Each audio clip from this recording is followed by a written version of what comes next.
Green and Jordan Worth. Together we are Everyman BJJ. First, I want to apologize for last week. We usually do a weekly episode. What is it? 3:30 p.m. Eastern Standard Time, which is 4:30. I'm sorry? 4:30. 4:30 Eastern, 1:30 Pacific. Oh, goodness. I apologize. It's been a long day. 4:30 p.m. Eastern Standard Time every Sunday, 1:30 p.m. Pacific Standard Time. Every Sunday. And so we missed last week because I was I was traveling. So I apologize. Here we are with episode 10. Noah, you wanted to go. I'll turn it over to you. You wanted to go on your soapbox because I think you were excited about UFC fight last night. Actually, we'll talk about the UFC fight in a bit. I just wanted to share with you guys some thoughts. As I normally try to do on the podcast, I give my thoughts. So I'm on day 22 or so of Sam Harris's Waking Up app where I use the meditation. And the meditation is only about between 10 to 15 minutes tops. And he talks for about 3-4 minutes at the end. And so now I'm in my third week of it. And I'm doing it every day. And I want you to know that I'm starting to see very deep changes in how I catch myself thinking and reacting and the internal dialogue that's occurring. So I wanted to share with you just how good of a practice it is just for 10 minutes a day to spend, just to get with that app and sit, listen, and just take that 10 brief minutes just to sit and to let your thoughts race like they do every moment of the day. But I've been doing that in combination with intermittent fasting, and I've been down to eating maybe just one meal a day, a couple snacks here and there. That, and I had the flu 2 weeks ago. That was a Monday and Tuesday, and I was so weak. I was in bed, and I was too weak. I was too weak to reach my hand out just to pick up my water bottle. That's how weak I was. Oh man, that's not good. And was the flu not the corona? It could have been the corona. Who knows? But whenever I was feverish, it's feverish, and you go through intense hallucinations, or some dreams, and my dreams have been lately. They've been very clear, lucid, and active, and it's just been very interesting lately. In the last 2 weeks, I've noticed an uptick in how clear my thinking is, and I want to share with you guys just the importance as Jiu Jitsu practitioners, how important it is to stop and meditate every day. I want to share that with you. I think it's just been phenomenal. So anyways, we can talk about the fight, but I just wanted to share that. I thought that was, I think it's important. I think that's super true. No, I need to start doing that, maybe with or without the app, but I need to start meditating myself. It's something I've been telling myself I need to start meditating for probably like 6 months now, and I just need to start doing it. So especially if that's all it takes, 10, 15 minutes, you don't really have anything to lose. I'm wasting at least an hour or more of my day every day, honestly. You know what I mean? I could be doing something trying to benefit myself for 10 or 15 minutes. I think it could help a lot. Have you ever meditated, Frank? What do you think about that? You think it helps Jiu Jitsu a lot? Well, I think we're playing a semantical game because it's been around for exactly for thousands and thousands of years, and we can call it meditation, we can call it intention, we can call it prayer, we can call it visualization, we can call it exercise, imagination. It's very valuable.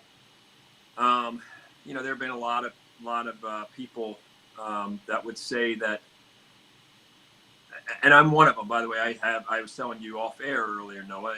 Mind Jitsu is really my biggest baby. I mean, I have not been able to really monetize Mind Jitsu. I've had the Mind Jitsu brand for, my gosh, probably 10 years now, and Mind Jitsu is art of mind, right? So Jitsu, for those of us, gentle art means, the gentle art, right? So the Jitsu part is the art, and then Jiu is gentle, and Mind Jitsu would be art of mind. Life Jitsu would be art of life. And so I've always loved that concept of sort of, as a philosophy major, the art of mind, the art of your mindset. And I know when I teach the few clients that I have for Mind Jitsu, most of them in New York, as I was saying to you off there, Noah, is that the last 15 minutes before you go to bed are crucial. Those are crucial. And then I was just talking to a client literally 20 minutes ago in New York, and who was dealing with some issues, and he's at a company, he makes a lot of money. He's got a new boss that came in. The company's doing well, but the new boss is changing everything. He's stressed at it. He's highly stressed. And so we were talking about these same things. And I'm like, just the first thing, when you roto-rooter your subconscious and you roto-rooter the assumptions that are behind your subconscious, and you dig in, what's the value judgment behind your subconscious mind? And it really, you start with that roto-rootering. What's the conversation you're having 15 minutes before you go to bed? Because you're about to sleep for 6, 7, 8 hours, and your mind's about to do its own thing. Well, someone like me would believe, and a lot of psychologists would believe, that you can sort of shape that dream. You're not going to have complete control over what that 6 to 8 minutes is, but you can have some control over it just by visualizing or meditating or praying, whatever you want to call it, imagining. And you're doing that 15 minutes. I used to do this, by the way, guys. So you do that 15 minutes before, and then, as you just said, 15 minutes when you wake up. Why? Because that's the most important. The most important thing is to start off the day on the right foot, set the tone for the day, right? If you have a bad morning, it increases the odds the whole day goes wrong. If you poorly plan the day, it increases the odds that it's a bad day. Now, going specifically to jiu-jitsu, when I think I was 37, 38, and I was going through a divorce, and I remember I used to sit there. So when things are going stressful, as you know too, Noah, you work a lot of hours, and when things are going stressful, sometimes it can be hard to sleep. So I would lay down to go to bed, and sometimes if you're really stressed, you're laying there, and there's nothing worse than you want to go to sleep, but your body won't cooperate, right? You're just sitting there, and you're like, well, 20 minutes went by, and 30 minutes went by, and 45 minutes went by. Anybody who's ever had the insomnia where you're like, I need to get to sleep, big day tomorrow. And so I was like, well, you can't force that, right? Like when you have insomnia, if you try to force it, it's worse. Like if you try to make yourself go to sleep, it's a very relaxed, the best sleep is relaxed, peaceful sleep. It's not, you can't force it and be like, go to sleep, Frank, go to sleep, finally go to sleep. You can't force that, right? Your body will be times 10 harder. So what I would do is I just started playing jiu-jitsu in my head, and I would just have jiu-jitsu matches in my head, and I would fall asleep to that. And I thought, not only would it help me go to sleep, but it would help your jiu-jitsu game, because you have this, you have your imaginary opponent, and you're working on things, and you're at a tournament, and you're live, and you're visualizing. So I was like, wow, that just helped your jiu-jitsu game. So in the worst case, if you're not meditating, like what you're saying, you have an app you found, Noah, that you like, and he's talking about things that matter to you, that calm you, that relax you, that maybe even reprogram some subconscious fears or some programming you don't want. So conscious mind programming, your conscious mind is going in there and rewriting the subconscious programming. But in addition, okay, for those people out there who are like, look, Frank, I'm 20 years old. Meditation is a foreign concept. I don't know what you're talking about. I don't really want to listen to that app. Well, I would just say a baby version of it would be play jiu-jitsu in your head. Just keep having matches and just keep playing and play different scenarios. And then eventually you can work to something higher, right? You can work to something higher, but at least it's productive, right? If you're in the worst case, if you're thinking of jiu-jitsu, at least your jiu-jitsu is probably going to get better, right? So, this type, there's different forms of meditation, and Sam Harris, for the first 20 sessions, he guides you through Vipassana, which is just a recognition of that you have thoughts, and just you don't tangle up with them that much. But what you just said about as far as you're leading into sleep and then when you wake up, there's I think I don't know where I heard this from or where I've read it from, but as part of what expert practitioners, people who become experts. I'm an expert. I've been sleeping for almost 48 years. I'm an expert on sleep too. So I'm an expert on my sleep because I've been doing it almost 48 years. So 48 years of experience makes me an expert on my sleep. But I'm referring to the neuroscience of what you get your brain to say. What is truly important to you is uh, we talk often about expert practice and what would experts do and what deliberate practice, and that what you just referred to, that technique, in addition to the meditation I'm referring to, what you're talking about with the visualization. Now, if you're trying to memorize things, and if you spend 10 minutes rehearsing it, mental rehearsal prior to bed, and then a few minutes immediately upon waking up, like if you're learning flashcards or something that's memory intensive, that technique is shown to be extremely effective. I wanted to ask Jordan, do you change any of your habits, any of your mental practice habits whenever you know you're going to fight? Do you change your mental what are your current day-to-day mental training habits that you do? I definitely try to. I definitely do my absolute best to. When I when I am in fight camp and I have a guaranteed opponent, well, not guaranteed opponent, but I have an opponent lined up in line to fight, and I actually know who I'm fighting. I know the fight day. I'm in camp. I'm weight cutting. I'm eating healthy and stuff. I try and visualize the fight every single day that I'm in camp. I try and visualize what I'm going to do. I try and visualize what my strengths are going to be, how I'm going to look when I fight, and I try and visualize being calm, not being influenced by the crowd, just being calm and cool and collected underneath the lights. And I just visualize myself. I visualize the walkout a lot. I see myself walking out to the cage, and then mainly a lot of my visualization is pre-fight. I'm trying to keep myself calm before I walk out to the cage, because the hard part for me personally is all the stuff that happens. I'm sure it is for everybody too. A lot of people say fighting is the easy part. You know what I mean? The hard stuff's what happens behind the scenes. The easy part of fighting is walking into the cage and touching gloves with the guy and then going and fighting that guy. That's the easy part. The difficult part is controlling your emotions, walking out to the cage, controlling your emotions backstage, having a good warm up, getting a good sweat. You know what I mean? Going to be your training partner? What kind of warm up are you going to do? Are you going to hit mitts? Are you going to grapple a little bit? My best times I've felt is when I had planned warm up with my good buddy Mike Wilson before stage. Mike Wilson's one of the black belts at our gym now. He used to be my roommate. He's one of my really, really good friends. I look at him almost as like an older brother. And every single time, me and him have had a pre-planned game. Like my first fight and my second fight, we had a good warm up, and I felt great going out into my fight.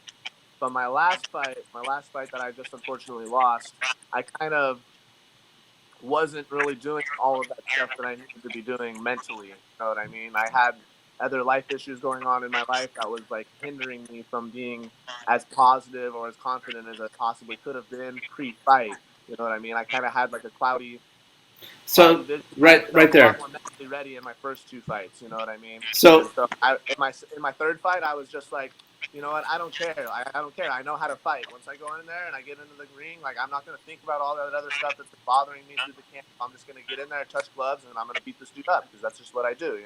But I wasn't like mentally thinking about exactly what I was going to do. You know what I mean? I had too many other things pulling me away from my mental focus, and I think that's another reason why I had a bad performance in my last fight. My first two fight, I know I lost my first fight technically, but everybody in that crowd thought that I won that fight. I lost a very, very, very, very close split decision fight, and I honestly don't know how the judges seen that I lost that fight, but I feel like I did very well in my first fight, even though I did lose a split decision, and I did very well in my second fight, and I got the TKO. And those fights, I had a good warm up, I had good mental preparation, but then my third fight wasn't so much, and you can see the results from that. I'm sorry to interrupt you. I was trying to No, you're okay. I was trying to jump on something that you said, and so Frank, I'll come to you in a second. Um, be, but I want to come back to. I want to first, like every day in we're showing up. Most professionals are showing up, and they're having a daily fight every day. Yeah, I mean, most white collar and blue collar professionals, day in day out, that's their performance zone. Uh-huh.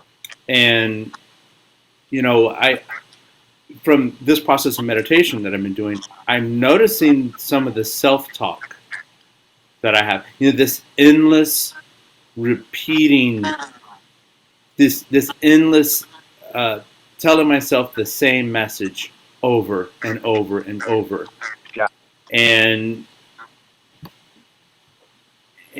like for me, I'll go in and I'm telling myself I'm not as good. Some of the imposter syndrome things happen, or my cardio is not good. I tell myself a lot of negative messaging. Yeah, you have a lot of negative self-talk. Yeah. Lots of negative self-talk going on, and that is normal. I think that's normal. I really do. Do you think that? The way you just explained things and how they led up to success in your first two fights, do you think that there was more negative self-talk occurring in your third fight? Or was it something a little bit more, or was the situation different than a recurring negative? Probably, yes. There probably was a little bit more negative self-talk in my most recent fight. But there's always negative self-talk in my head. I'm kind of like the same way. No, I'm not. I have a lot of. So are 99% of people, by the way. It's normal. 99% of people have those damn fears, whether it be public speaking, fighting. People are scared of that. That's a normal. Oh, sure. I think the people that are extremely confident and full of themselves and sure of themselves are the anomalies, honestly. I think most people, as an average, most people are not super confident people. For sure. Yeah, I'm walking it down right now. That's why they talk about 10,000 hours or however many hours you want to assign to things, because everybody has those fears. That's a normal thing. You're not, because you have those fears partly because you don't know the terrain. You don't have the map until you get out there and have, even if you train a lot on a mat in a tournament, you practice a lot. If you're not competing in tournaments, and like you were saying, Jordan, you're not used to the crowd. You're not used to some of these things that can happen with the officiating. You're not used to the guy's mother and he's got 50 people with him and then they're yelling stuff. I remember one tournament I had in Las Vegas, and I competed against Jerry Shapiro. Jerry Shapiro is a really good black belt there from Cobra Kai, and this was 2009. And at that tournament, normally people aren't allowed to come up on the edge of the mat, right? Everybody came up on the edge of the mat. So, there's a big circle, right? We had a wrestling mat, we had a circle, and everybody. So normally the crowd is supposed to be like, there's a buffer, right? There's the stands, and then there's 10 or 15 feet, then there's a score table, and then there's and then there's the mat. Well, in this case, the fans were able to sit, and he had like 50 people, I had like 3, and they were able to sit right on the edge of the mat. So you got 20 people yelling, do this, kill them, do this. Well, you have to kind of get used to that so that you don't pay attention to that. If you're new and that's going on, your tendency would be like, can I turn to the ref and be like, hey, ref, are they allowed at the end of that circle like that? And are they right up on top of me? And so until you get that experience of everything that could go wrong, right? And that takes, not everything, but a lot of the things that can go wrong, that takes a long time. And so either you acquire it or you have someone in your ear. You have a coach, you have an expert that's been through it that sort of guides you. Hey, Jordan, heads up. This is going to happen. I want you to do this, and I want you to focus, right? So hopefully you have somebody. If you don't have the experience, you're with someone that does, and they can read the temperature. A really good coach can read their fighter, right? So Jordan's been with his coaches. The longer you're with them, they can read you. If you're stiffer than normal, if something's wrong, if something's distracting you, this is not all on the athlete.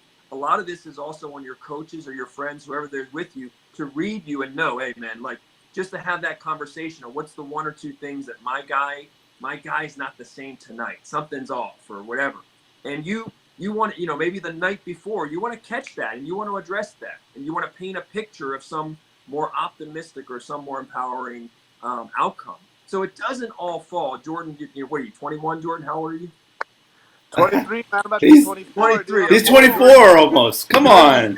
Jordan's, wow. He's growing up. Though, Frank, everybody's been telling me I look like 25, 26 lately. You look like a young Keanu Reeves. You look like Keanu Reeves double with the haircut. But so a lot of this, even at 25, right?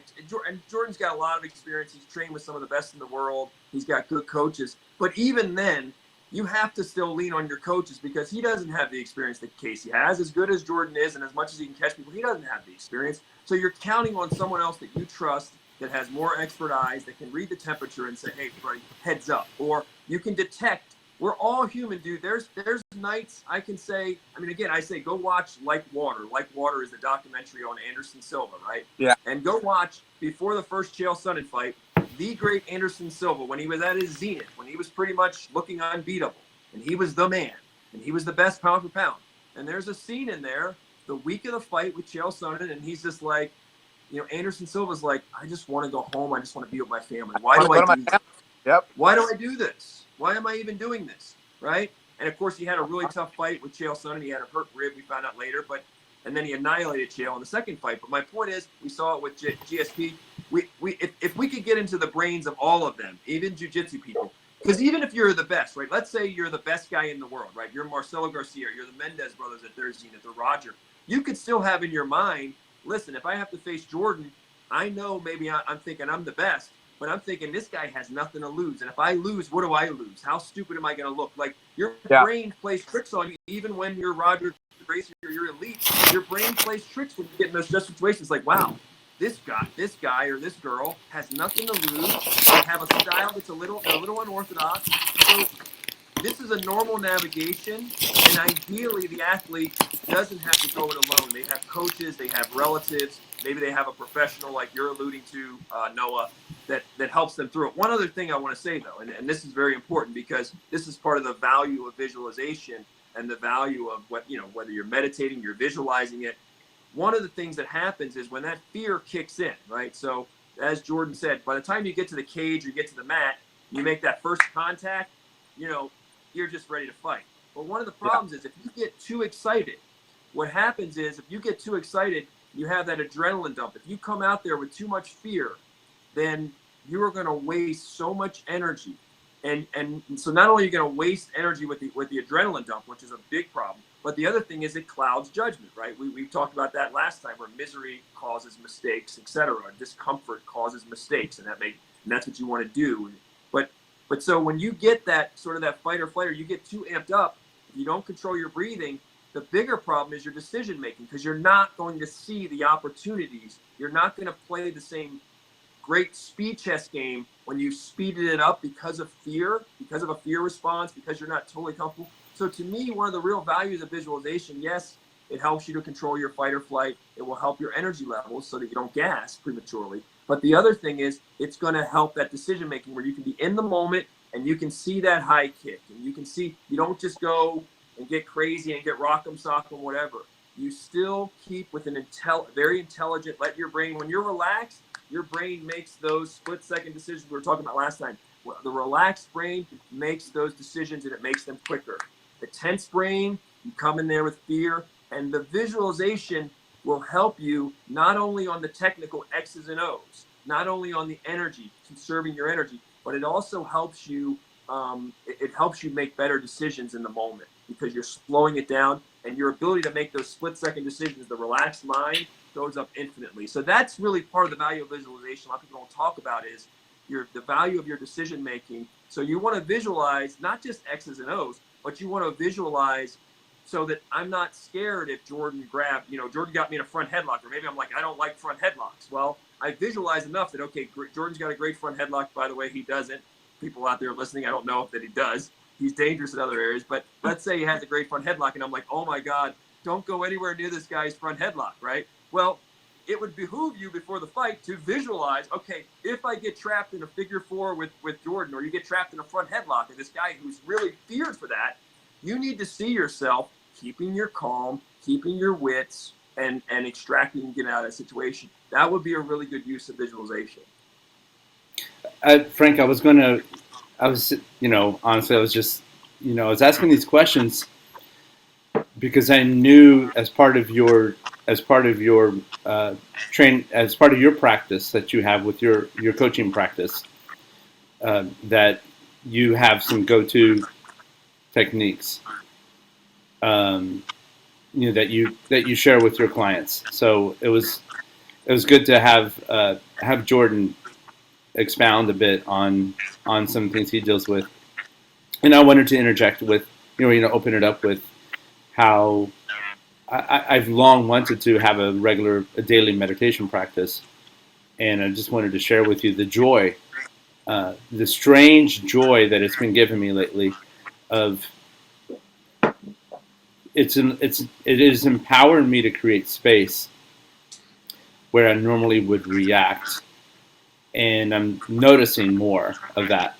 But whether it's sports performance, which this podcast is definitely a huge part of it, is about sports performance psychology, and talking about fights. And I do want to turn to Yoel Romero last night. I don't know if either of you watched the fight last night. I didn't. Well, since I'm the only one who did, I'll keep it brief. Yoel Romero, Cuban. No, you can talk about it at length because we didn't watch it. You can be our eyes and ears. We can get your assessment, and then I'm familiar with all these fighters, so I'd love to hear your play-by-play. Well, I know there's actually an Eddie Bravo event going on today, that Jordan may want to speak to. Yeah, yes, it's on UFC Fight Pass. But Yoel Romero, Yoel Romero, he's a Cuban national. He was a Cuban national wrestling team champion, and I think he was on the Olympic team. I'm not sure about that. I think he was a silver medalist, maybe, or something. I think he might have been silver or gold medalist. So, what I don't understand is, and Joe Rogan was pounding away on this point last night. Why isn't Yoel Romero using his wrestling? Why does he want to stand and wait for Israel Adesanya to walk up? And why did he expect Israel Adesanya to walk up and expect him to be in firing range of Yoel's freak strength? Why?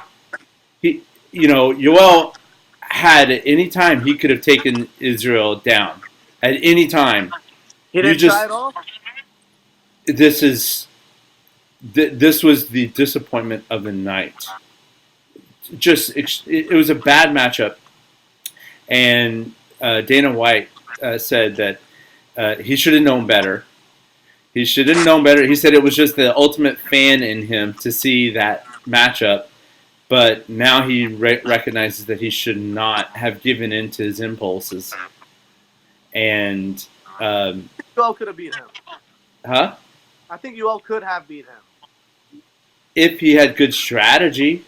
Exactly. If he would have went in there using his wrestling, I didn't watch the fight, so I don't know exactly what happened. But this is exactly what I was telling people leading up to this fight. I was like, all right, this is how I see it. I think Israel Adesanya is going to win, but Yoel Romero has capabilities to win. I think if Yoel was trying to simply win this fight, I think Yoel would honestly win the fight a lot more times than Israel Adesanya. If he was fighting for a ref's decision, for like an MMA decision, if there's rounds and he can take him down and control him and win the decision, I think Yoel could have won this fight. But part of me knew that Yoel was just going to go in there and strike with Israel Adesanya. Yoel was trying to prove a point, I think, and was trying to go in there and prove that he could strike with Izzy, and you just can't strike with Izzy. That guy's way too good. It was a horrible. If you watch the first minute, you'll see what the rest of the fight was like. Yoel walked out. He walked out there and he stood still, flat-footed, and not like, I'm not exaggerating. He stood motionless for about 15 seconds. He was a statue in the center of the ring. And so politically he was saying, I'm in the middle of the ring, bring the fight to me. And everyone was like, no, challenger. You need to hunt, you need to box, you need to hunt down Israel. And then towards in the last round, Yoel would do this like crazy bull thing where he would jump up and like he's gonna go like a wrestling, he's like you would do a wrestling takedown. He would jump up and fake like he was gonna go forward. Sounds like something Yoel would do. And I'm like, I never want to see this guy fight again. I never want to see. I would. What I did see last night was a classic in the preceding fight, the championship. And the Chinese girl. Yeah, we need to learn her name because she Israel or something like that. Jingling Chang something. I'm not gonna try and say it, brother. I'm gonna sound racist trying to say it. No, you're trying. I mean, give you a pass. You're trying. But that 25 minutes is classic, and it will be a Hall of Fame fight. Those two. Fight while it was going on. What's up? I said I watched parts of that fight while it was going on. Yeah. I was at a jiu-jitsu event. I was at Sub Hunter Pro 53 last night.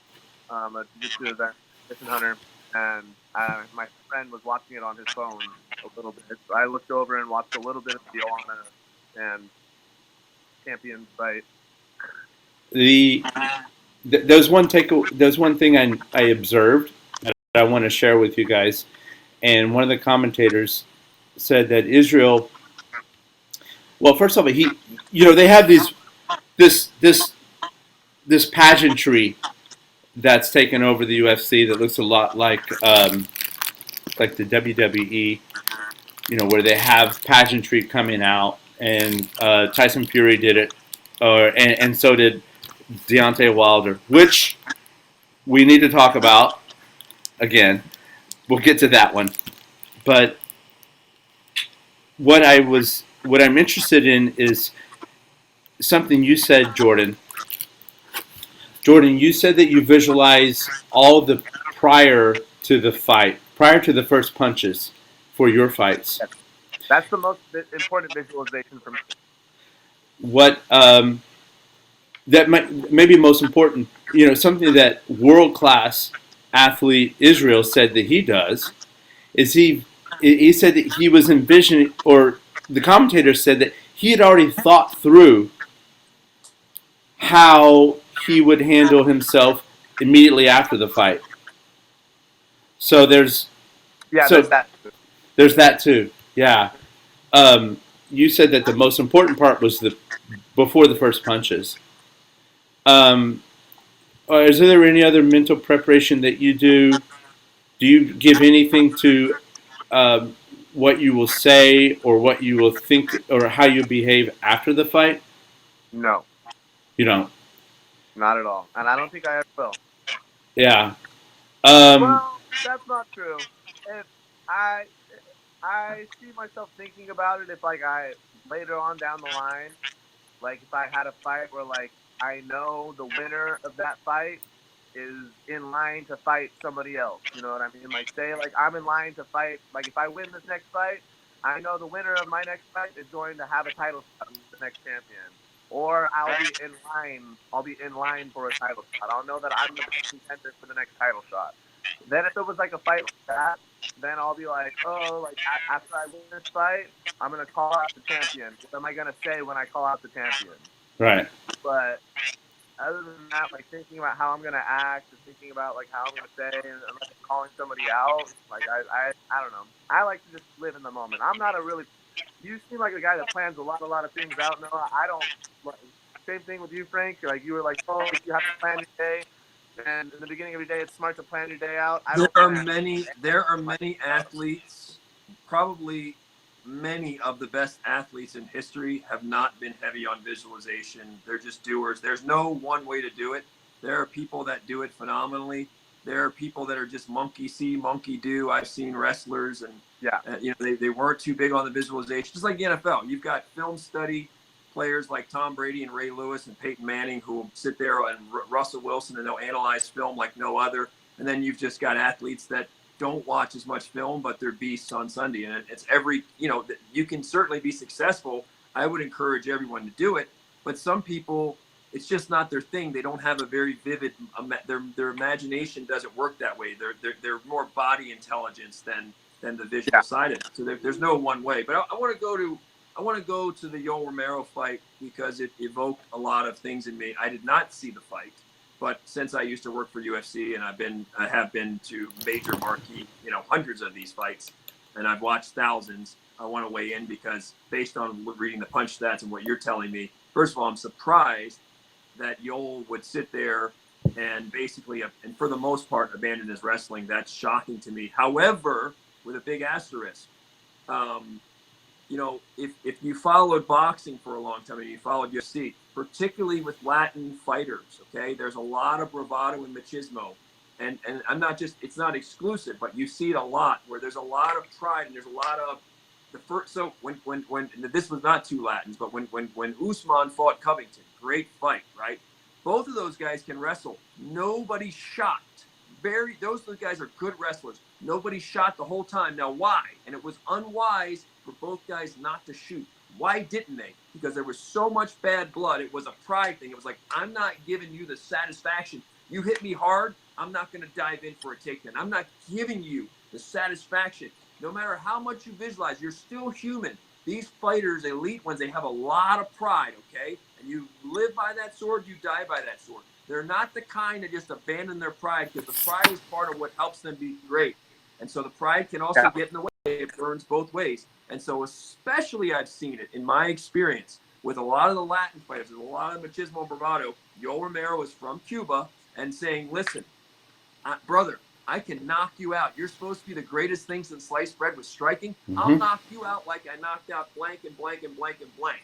I'm not giving you the satisfaction. I can beat you at your own game. There's a lot of gratification for some people, not just Latin fighters. There's a lot of gratification to say if Jordan and I were opponents and I say, dude, I'll beat you at your game. That's how good I am. Not only will I beat you at my game, I'll beat you at your game. Okay, and that makes sense. A lot of pride. There's a lot of pride. I mean, a lot of people will tell you in general, if you ask most fighters, what feels better?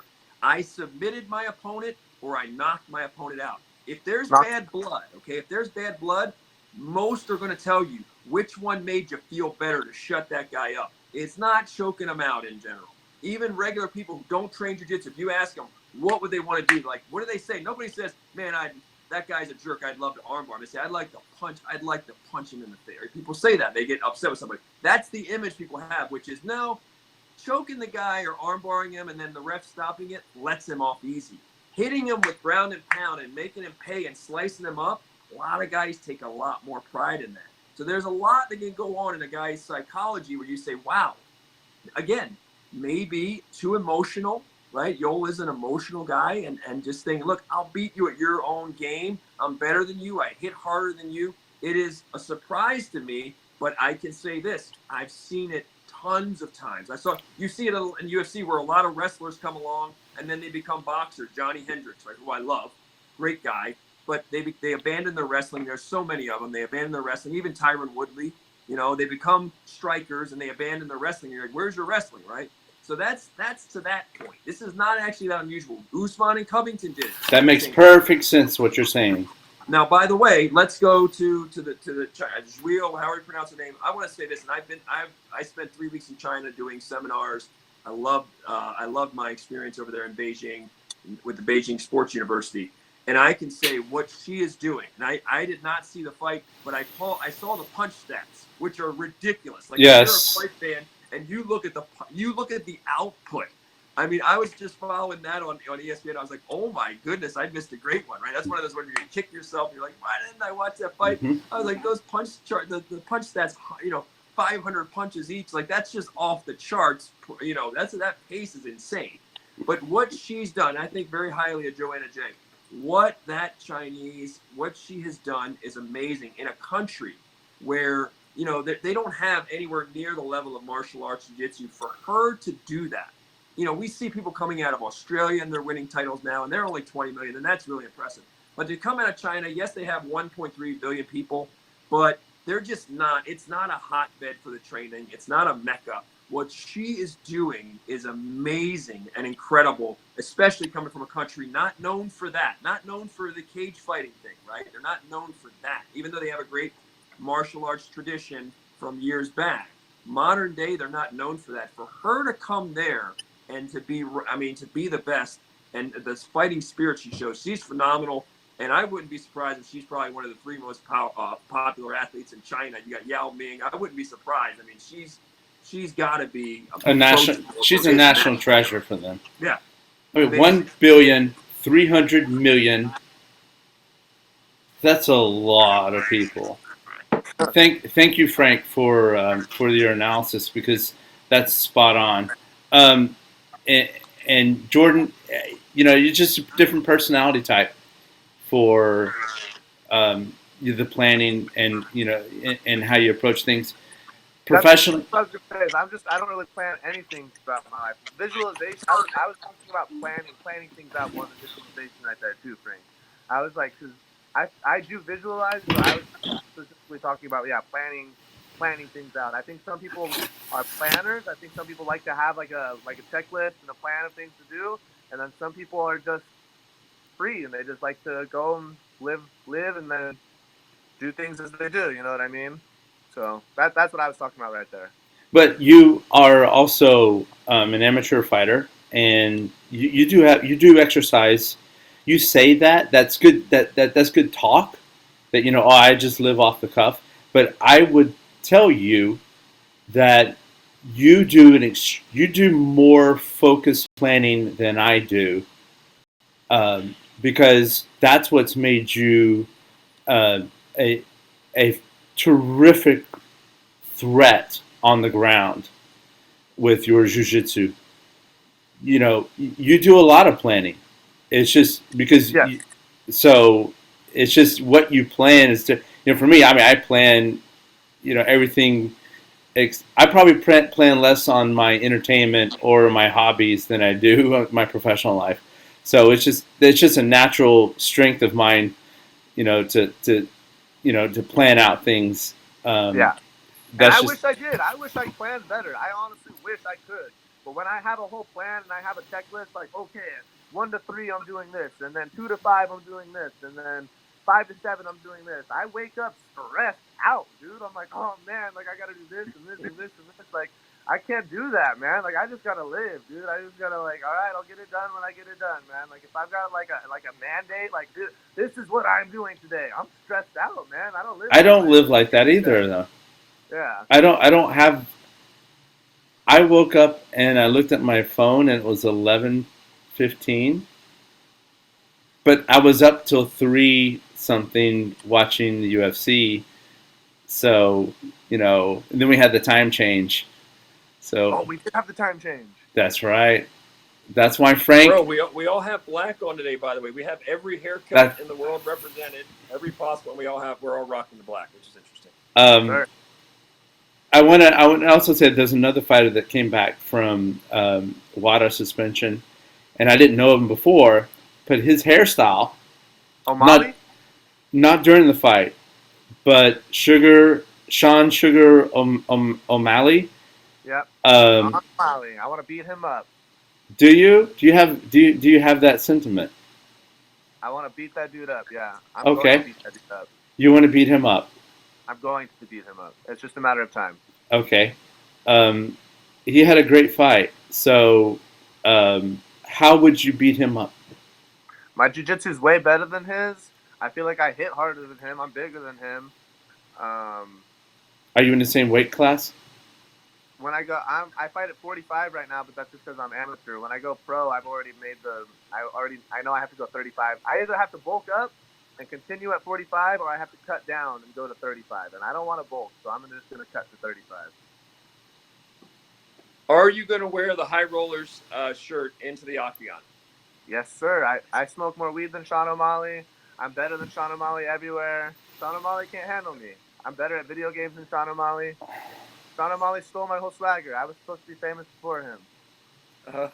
I was just commenting on his hair, and he I just brought him up because I thought that his style and his dominance in the octagon I'm a fan. I like him. was admirable. And he just took 2 years off of professional fighting, but he did not take a minute off of training. No, I follow him. I follow him on YouTube too. I watch his training routines. I see what he's doing. I follow this guy pretty closely. Noah, do you think you could take Sean O'Malley in a sparring session? Do you think you could take him out? Cage sparring session. I don't do striking. I don't do any striking. You're talking about Jordan. No, you. I'm talking about you though. Do you think you got some weight on him? Do you think you could take him? As soon as we hit the mat. Why is he going to take you down? There's no reason that Sean O'Malley should take you down. Yeah, he's going to try to. Well, if we're agreed that this is a non-striking, this is a jiu-jitsu only. No, this is striking. Oh, I don't do striking. Stop. That's a full stop. I don't do striking. You shoot in and take him down. I don't do striking though. I'm not. You have takedowns or no? You don't have any takedowns? Oh, I'm a bull. He will come one with the cage. He will be not. He will be. The squares in between. That's just all Sean O'Malley now. Okay, would you take Sean O'Malley in a jiu-jitsu match? If in a jiu-jitsu match, you think you can take him? You think your blue belt skills are good enough to take Sean O'Malley? No, but I have a heart of a champion. I would die on my shield. How does that go? How does a jiu-jitsu match for you and Sean O'Malley go? Why? I don't have a beef with him. I don't have a beef with him. Jordan does. I'll send Jordan in. Jiu-jitsu match. Jiu-jitsu match. That would be amazing for me. That's like something 100%. I feel very confident I would beat him in a jiu-jitsu match. I would. In an MMA match, it would be a very tough fight. It would be very, very tough, but I still think I could beat him in a fist fight. I'm pretty positive I could beat Sean up. I would tag out to Jordan and let Jordan complete the submission on him, just so he could have that little, to give his little blood, his little eyes, squeeze them so that they're nice and red. I'd break his leg super easy. Oh my God! Why do you want his legs? I'd get on his leg, break his leg super easy. His little arms are real easy. I'd Kimura trap him, break his shoulder nasty. His jiu-jitsu doesn't impress me. His striking impresses me, but then even still, I feel like my frame's bigger than his frame. If I hit him, I'm going to hit him harder. He's just faster than me. Where does he train out of? He trains more athleticism than me. If I get on my athleticism, I start doing my little ladders, you know what I mean, on the Versa climber, get my athleticism up, I'm for sure going to be faster than him. Yeah, he was fast. He was in and out, bing, bing, bing, bing. Fast, but he gets people. I'm a fan of what he does. He gets people watching him. As soon as you're watching him, you're no longer fighting him. You know what I mean? Yeah. He gets people to turn from a spectator, and that's how all of my favorite fighters are. That's what Anderson Silva would do. There's this guy Michael Venom Page in Bellator. He's another one of my favorite fighters. That's what all of these guys do. That's like how Roy Jones Jr. would box. Roy Jones Jr. would get guys mesmerized. He would get guys to watch him, and they would no longer be boxing them. You know what I mean? And once they start watching him and they stop fighting him, then he would hit them with something that they've never seen before. You know what I mean? That's what Sean's doing to these guys. Sean's doing stuff that should not work, period. He's doing stuff that isn't supposed to work. That's against the norm, unorthodox striking, but it's working for him because he's getting guys flashed by the flashiness. He's getting guys to be like, oh, wow, what's he doing? What's he going to do next? Is he going to spin? What's he going to do? And as soon as you're thinking about what he's going to do next and you're not reacting, he's going to beat you up. He's going to light you up. And he's really good at it. I'm a fan of him. He's good, but I could beat him up for sure. He ain't going to do that to me. Well, I think he trains out of Denver, so it's not a far trip for you to take. He trains in Arizona sometimes too at Soul Fighters Academy. He trains at Soul Fighters sometimes, and I believe it's in Arizona. He trains out of Denver majorly, but I see online a lot of the time that he's at this place called Soul Fighters in Arizona. Do you have a beef with him personally, or is this just I don't a have style thing? No. I don't have Okay. any real problems with him. I'm a fan of him. A lot of people compare him to me, and I honestly think that I could beat him. You know, so Ah. I honestly, legitimately, 100 wholeheartedly think that I have the ability to beat him.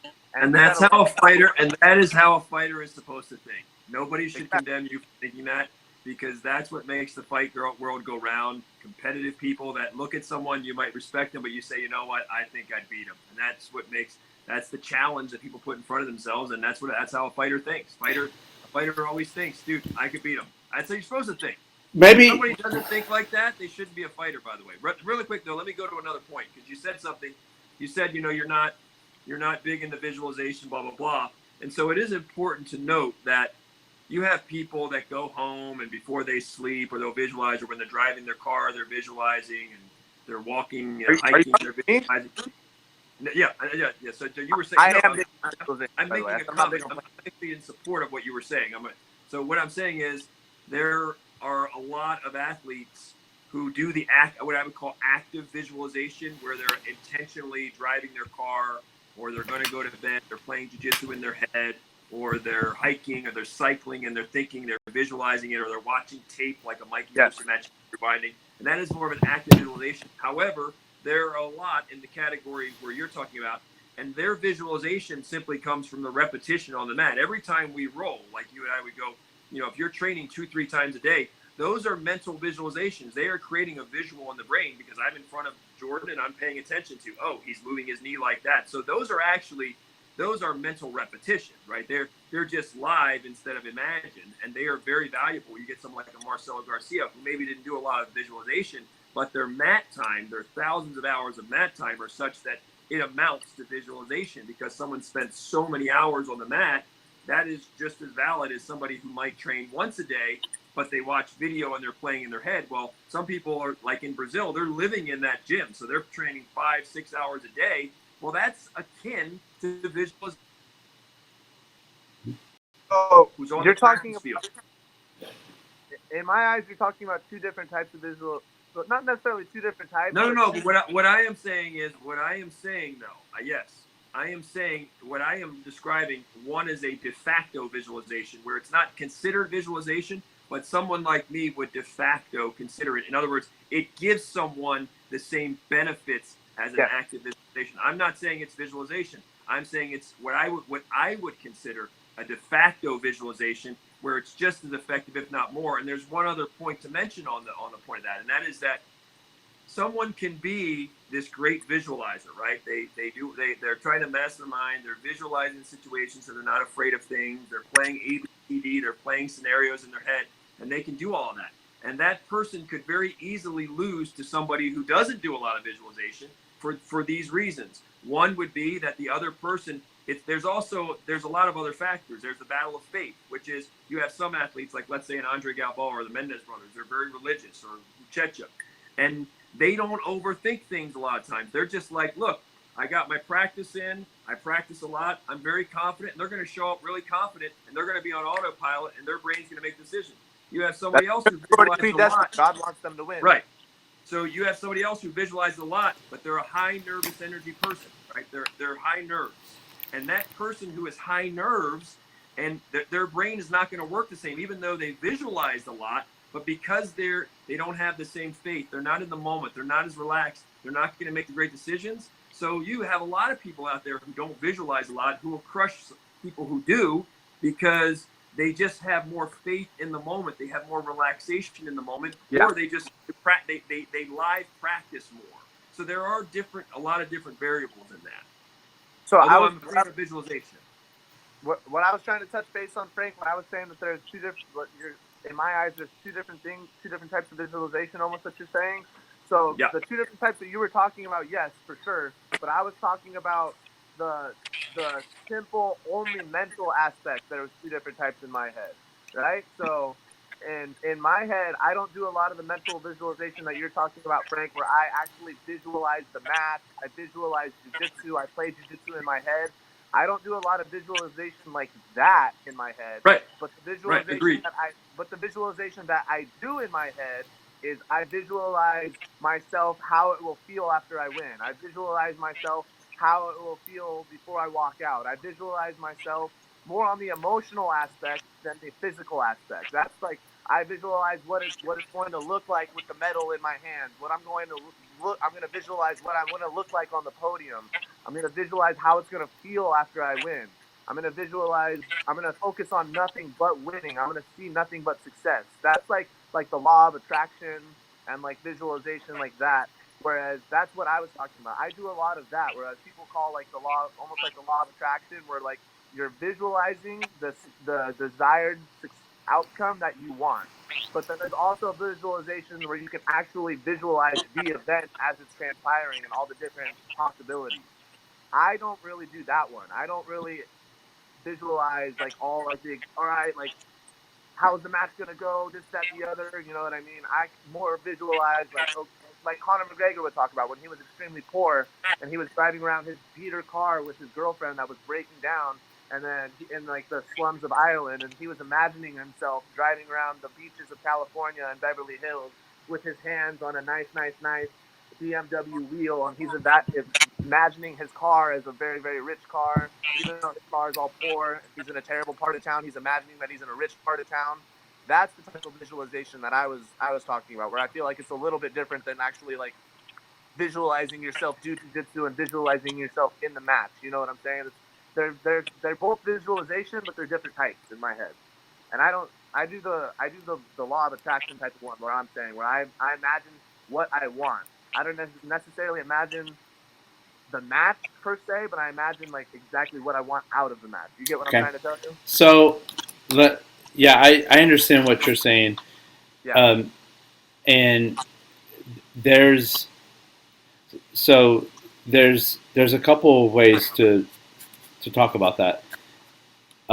Mental wargaming is what I would. Mental wargaming is, there are options that happen. Like in my favorite submission, I'm going for a head and arm choke, and someone rolls away from me. We know that what we train is to go for the Ezekiel and to slide the outside knee up behind the head, pull them on. But so those are options, and let's just call that mental wargaming. Okay, and that mental wargaming is what you're saying. You don't spend much time with that technique, and I think that because I spend so much time drilling and doing the other type of deliberate practice that Frank was talking about, where Frank was talking about so many hours you put in, you don't have to do that type of mental training because you are putting the time in on the mats and you're putting so many reps that your body just does it without having to think about it. Yeah. I'm at a desk, sometimes 16 hours a day, and I need to sleep the other 8. I don't have that privilege. I don't have that training privilege that you do. Yes. And so my adaptation, if I'm on an airplane flying to a client site 2 hours away, I cannot roll out onto the aisle and start drilling. So the vast majority of white collar professionals, but let's say the vast majority of people who have long day jobs, who are not amateur wanting to go pro fighters, have to adapt their training. And so this mental wargaming... True, I haven't thought about this. This mental wargaming that I go through is to supplement the time on the mats. There's a Latin phrase, ceteris paribus, which means all of the things being equal. So if I say ceteris paribus, if you, Jordan, the amateur fighter wanting to go pro, if you were to also do mental wargaming in the way that I'm describing it, that a white-collar professional does, or someone who works a lot of hours, who doesn't have as much time on the mat, if that version of Jordan would to compete against this same version of Jordan who only does a lot of mat time, physical mat time, and does the what you call the emotional visualization, because what Yeah. you're doing is you're developing your emotions with that. That mental war game visualization, I would suggest that version of you would beat the other version because they are Likely. thinking He's doing more. he's doing more with his mind. He's doing more with his mind, and all Yeah. battles begin and end in the mind. Yeah, that's true. So yeah, the reason I do a little bit of mental work there because I don't get to train as much physically, and I really, for me to be a better in what I do in all things in my life, especially living in New York City. If you live in New York City, you have to plan. You have to plan multiple steps ahead than you do if where you are living in a car-based society. Okay, because if you go to the grocery store, you have, if you buy a lot of groceries, you're carrying them home. You're carrying them up your stairs, and you're putting them in your small, tiny apartment. So there's a more forethought that has to occur whenever you live in population dense areas. Or if you live in a non-car type environment. So that, what Frank said earlier about his best clients are the ones who come from the East Coast. We're looking for an edge. We're looking for that mind jitsu. And these things, that we're talking about, these different types of visualization plays into that. And I think that's a huge practice. I want to talk about, you guys made me think of two things. So I thought of Mike Tyson and I thought of John Jones. So Mike Tyson, the young Mike Tyson that looked invincible when he was around between the ages of 19 and 21. When he was just a tornado. We'd never, everybody who saw Mike Tyson, it was like everybody almost seemed like on every corner of the earth, everyone was like, this Mike Tyson guy. It was just, even if you weren't a boxing fan, you had to watch this guy hit people and just watch how scared they were when the fight started and how people would just fall over and how devastatingly he would knock everybody out. We'd never seen anybody move that explosive, throwing punches. And remember, the guy in his ear who deserves a lot of the credit for that is Gus D'Amato. I think there's even a movie called that. So Gus D'Amato, but this is an example where there's a lot of athletes like that. You see in football where the athlete themselves is not the visualizer at that time. Mike Tyson is very astute. He's very intelligent. He's a very smart guy. He's a great historian of boxing. He's very cerebral. But a young Mike Tyson, it was pretty much, hey, Gus D'Amato is going to tell you what to do. Go do it. Don't even think. You don't need to do the visualization, kid. You just go do what I showed you. We're going to drill. When that fight starts, you go do. Don't think about nothing. You're not going to be scared. You're going to kill this guy, Mike. Because Mike Tyson was very insecure too. Very insecure. Yeah. Very afraid before fights. Very afraid. And Gus D'Amato, like, you're going to kill him, Mike. You're going to do this. And Tyson's basic job was, look, I'm going to drill this repetition in you so much that it's automatic. You're automatic to your nerve system. You're just going to go do it. I'm going to pump you up a little bit. You're going to kill him, Mike. You're going to do this. This is what you're going to do, and you do it. So in that case, there's a lot of athletes like that in soccer and football, even in the fight game. We've seen, look, they have a Jedi in the corner, and the fighter's main job is they don't have to sit there and think about it and at the stoplight and whatever. They just like, look, I trust my coaches. Demetrius Johnson would be a great example of that with Matt Hume. Demetrius Johnson doesn't have to do all the troubleshooting. Say, what do you do? I do what Matt Hume tells me. I do what he trained me to do. And he buys in completely to what Matt Hume tells me. Like, Matt Hume told me what to do, I go do it. I don't sit there. Demetrius Johnson plays video games when he's not doing whatever. He relaxes. He's not sitting there doing all this stuff. He's saying, I trust my corner. I trust Matt Hume. I think Matt Hume's the smartest guy out there. I trust him to see that. And whatever Matt tells me to do in training and in a fight is what I do, period. So there are big-time exceptions like that. John Jones. When John Jones first came out, 21 years old, this is what was fascinating about John Jones. John Jones, after 1.5 years, remember, he wrestled in Iowa at a community college in Iowa. I think he won a JUCO wrestling championship. And then he went and fought. He had only had 18 months of formal MMA training. And already Mike Tyson was the best in the world. I mean, I'm sorry, John Jones. John Jones was the best after 18 months of training MMA. You had guys who were training 10 years, 12 years, 13 years, and Jones would smoke them. Now, the UFC intentionally did not, they held John Jones back from fighting for the title because they were worried. I mean, there were people in the UFC in our building that were like, is he ready? He's kind of young. He's immature. He's got, he's a free spirit. There was worry. They made him. They gave him a longer road. You could have put John Jones in there very early, like 3 fights in, he would have beat everybody up. They made him. They made John earn it more. They wanted him to mature a little bit. Okay. Okay. Now, what did John Jones say at the time? He doesn't say it that much anymore. Guess what he said at a year and a half when he was smoking everybody, slamming guys on his head, bionic elbowing people, doing stuff we'd never seen. Guess what he said? What kind of fighter are you? I'm a monkey see, monkey do kind of fighter. I'm monkey see, monkey do. Meaning, I can watch this stuff on TV. I can see it one time, and I go, and I'm so confident, and I'm so talented.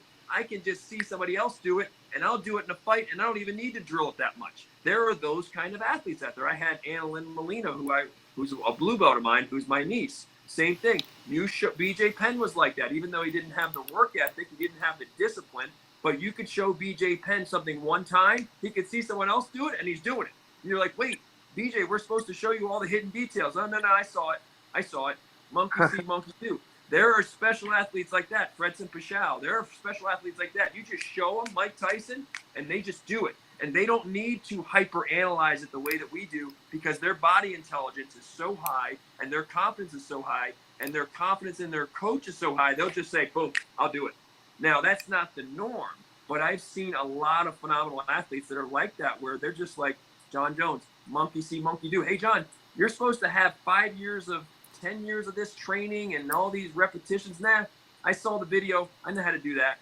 I'm okay. I can do that. Oh, really? But you haven't done that hundreds of times. I can do that.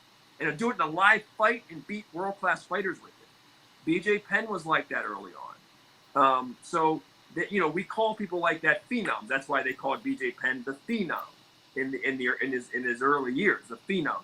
And there are phenoms out there like that where they don't do all the visualization, but they do. Now John Jones is a very mentally tough guy, very mentally tough. I think he's into the law of attraction for that. But I'm just saying, even early on, before he had all the reps, before he had all the mental reps and visualization, he was like, "Oh, I see that. Oh, that's how you throw an elbow. Okay, I'll do that." Boom.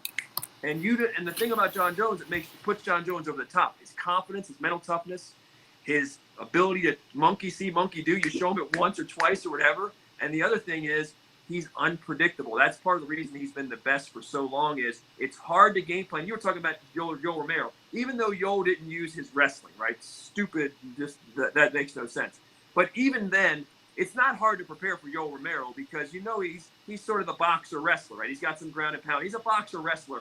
You don't have to train for 10 different versions of Yoel Romero coming, right? You're going to train for some of the takedowns. You're going to train for some power in one of his hands, maybe an occasional kick, and that's it, and maybe a slam. But you don't have a bunch of things. He's really, very. By now, there's the videotape on Yoel is very reliable. You fight John Jones, you don't know what John Jones. It's kind of like Eddie Bravo in his prime, like back then. You don't know what this guy is going to do.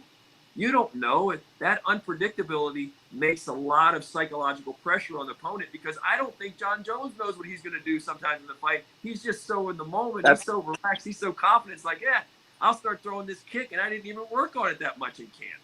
And he's unpredictable, and that's part of the genius. So there are great visualizers. I'm a fan of it. But there's a lot of other moving pieces. Your confidence, how quick you learn. Some of us, I'm not BJ Penn. I'm not Annalyn Molina. I'm not John Jones. I don't see things a couple times and I'm doing it. I like I like to break it down and see things like that. Mikey Musumeci likes to break down everything. But I've seen the Fredson Pichals, the Mike Tysons, the John Joneses, and I've seen them in football where they're like, yeah, I can run that route. How do you know how to do that? Well, I've been watching this guy. And they'll pick it up like that. And there's a lot of elite athletes that there's a surprising number that like they can learn very quickly, and you don't need to show them everything, and they'll do it better than someone who's drilled it hundreds of times or thousands of times. And people don't like to hear this because they don't like to hear the natural ability thing, but it's a very real thing. To me, what distinguishes John Jones to me is the natural ability. In addition, yes, he's very mentally tough. and he's very smart, but you can't teach that length. You can't teach some of the things he can do. I'm sorry. The natural ability is just off the charts, and good for him that he's confident enough and he's smart enough to know how to use it. But you can't teach that kind of length and the things he can do. It's like you could sit there and visualize more than John Jones. You're not going to beat him. I'm sure he's fought guys that out visualize him and then beat him. It's there are a lot of moving pieces. I would say if you're not the most athletically gifted, you better be a great visualizer. Like if you're super athletic and you have a Jedi in your ear like Matt Hume, you can maybe not be. You don't have to be as big on the visualization. You have great coaches and you've got great athleticism, whatever, and a great work ethic. But if you're the athlete and you didn't hit the genetic jackpot and whatever, you better be a big time visualizer. That's going to be a big edge for you. You're going to have to lean on that more, and you're going to have to outwork everybody, and you're going to have to out visualize them. Yep. What is that saying? They say, what is it? It's like the talented, hard workers beat the talented when the talented don't work hard, or something like that. Yeah. Something along those lines. If you work twice as hard as John Jones, I like John Jones in the fight against you, Jordan. You could work 3 times harder than John Jones. I like him in the fight. I'll take John Jones. Probably me too. Covered some ground today. So we're coming down home stretch. It's been a great episode. I like this stuff, dealing with the peak performance, the mental side of it, the visualization side of it. Good stuff, Jordan. Good stuff, Noah. Home stretch. We got about 3 or 4 minutes. Noah, anything top of mind you want to say? You want to plug Everyman? No, I'm going to leave it open today. All right, so we are Everyman BJJ. We invite any comments, any feedback, criticism. Just be kind about it. We appreciate criticism. We want to get better.